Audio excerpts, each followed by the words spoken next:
আসসালামু আলাইকুম ওয়া রাহমাতুল্লাহি ওয়া বারাকাতুহু। আলহামদুলিল্লাহি ওয়াহদাহু ওয়াসসালাতু ওয়াসসালামু আলা মান লা নাবিয়্যা বা'দাহু।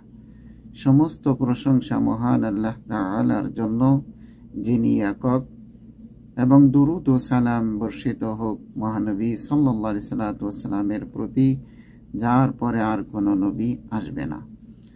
সম্মানিত দর্শক শ্রোতা, আলোচনার বিষয় হচ্ছে মহান আল্লাহ তাআলা মুজাহিদ এবং ধৈর্যশীল এবং আমাদের অবস্থার সমূহের পরীক্ষা করবেন।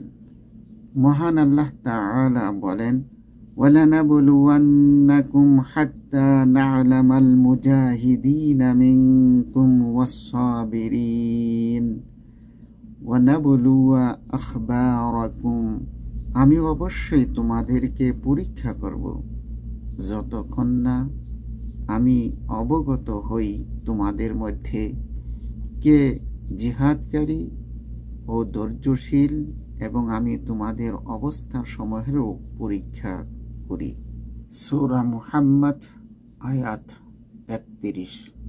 সম্মানিত দর্শক শ্রোতা, এই আয়াত থেকে আমরা জানতে পারলাম মহান আল্লাহ তাআলা আমাদেরকে পরীক্ষা করবেন, কে প্রকৃত পক্ষে মুজাহিদ, কে প্রকৃত পক্ষে ধৈর্য ধারণকারী, এবং আমাদের যে অবস্থা, কি অবস্থা, সেই সম্পর্ক আল্লাহ তাআলা আমাদেরকে পরীক্ষা করে যাচাই করবেন।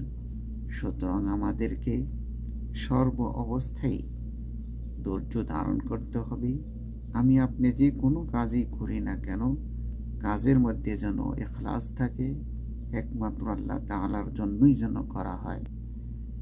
তাহলেই আমরা পরীক্ষায় উত্তীর্ণ হতে পারব। আল্লাহ তাআলা আমাদের সকলকেই প্রতিটি কাজে ধৈর্য ধারণ করার তৌফিক দান করেন, ইখলাসের সাথে করার তৌফিক দান করেন। আল্লাহুম্মা সাল্লি ওয়া সাল্লিম আলা নবিয়িনা মুহাম্মদ।